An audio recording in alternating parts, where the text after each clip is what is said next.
What's up, team? This is Frank, and this is Monster Boy and the Cursed Kingdom.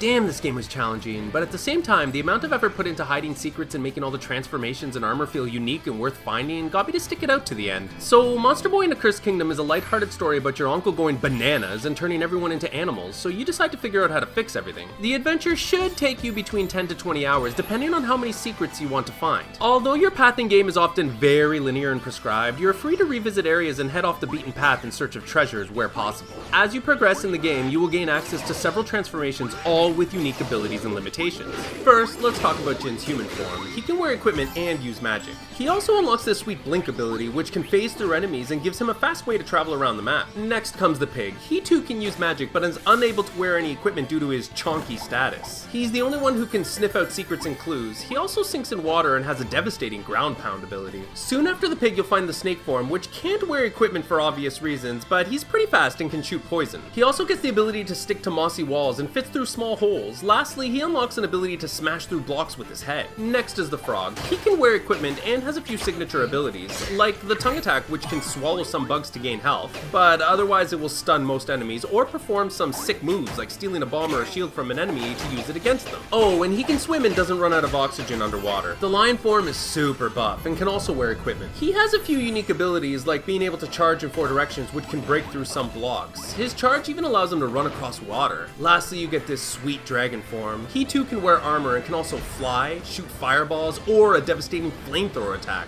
Along with these transformations, you'll gain access to various weapons, armor, and accessories. Individual pieces have unique stats and abilities, and some powers remain locked until you spend gems to upgrade them. What's more is that if you have an entire set equipped and you have that set fully upgraded from gems, you will get a bonus effect. Like, the mage gear grants you shadow warp, which makes you invulnerable if you stand still. The fire set regenerates your health while walking, the ice gear maximizes fire resistance, and the gold set grants increased attack damage but also increases damage taken. Luckily, the map has some nice conveniences to help you in your travels. For example, if a shop still has goods to sell, it will glow yellow. Also, over here you can see all the progress you've made in finding various treasures, and the map is clearly labeled and color-coded, which pairs nicely with the distinct aesthetics in each area. There are a ton of secrets and collectibles to find in this game. I spent plenty of time searching guides online because some of these secrets were seriously challenging and obscure. I definitely appreciated the attempts to make the puzzles and challenges unique, but was also scratching my head wondering how on earth people were supposed to figure some of them out. And that's it. That's everything you need to know about Monster Boy. In the end, despite the cute and colorful visuals, this game will challenge you. There are save points throughout the world, but only these ones will regen your health.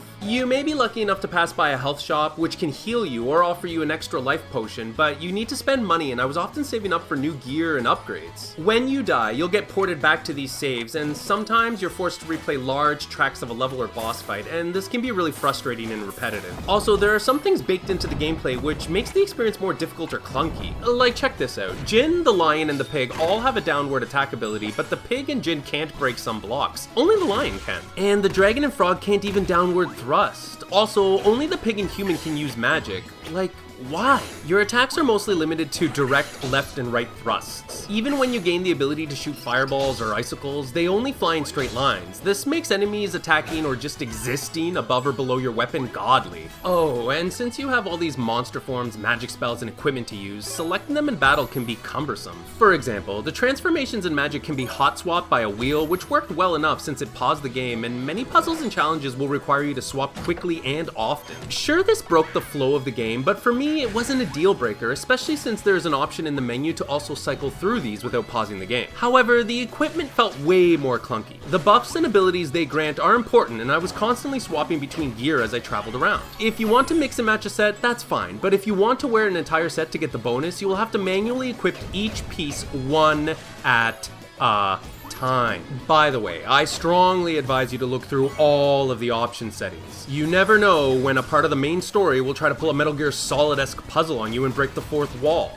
Without checking your options, you won't have a ghost of a chance. Lastly, some chests require magic to unlock them, but this can be tedious and frustrating when you travel all the way to a secret treasure location only to find out that you didn't have enough magic to open it. If you love challenging platformers which encourage frequently revisiting areas and collecting treasures and power-ups, then you may really enjoy Monster Boy. If you don't like having to search up guides to help you find secrets or even how to pass through parts of the main story, then you will probably be frustrated, especially if you want to 100% the game. For my part, I had mixed feelings around the mid part of the game due to how quickly the challenge ramps up and how often I was replaying parts of the game due to dying. However, when I started to discover all the hidden armor and unlock their secret abilities, it became clear that the game is much easier if you complete a set and take advantage of the buffs. Unfortunately, I was disappointed to find out that I needed to upgrade the entire set in order to unlock the set bonus, since I don't believe the game mentions this in advance, and it forced me to sidetrack the main quest even longer to hunt down more gems to upgrade my gear. Oh, and the gold set requires you to find individual pieces, which then must be brought to a blacksmith to forge the final item. Only the game doesn't tell you that you'll need to save 1,000 gold to forge each part of the set. Luckily, you will find these rainbow tiers, which you can use at a shop to reveal treasure locations on the map, but then you will have to actually figure out how to reveal or locate the path to the treasure itself. I also noticed that if I died to a boss too many times, my brother Zeke would pop in and drop hearts off for me, and this made progress through boss fights way easier. And remember, this was a quick and dirty review of Monster Boy and the Cursed Kingdom.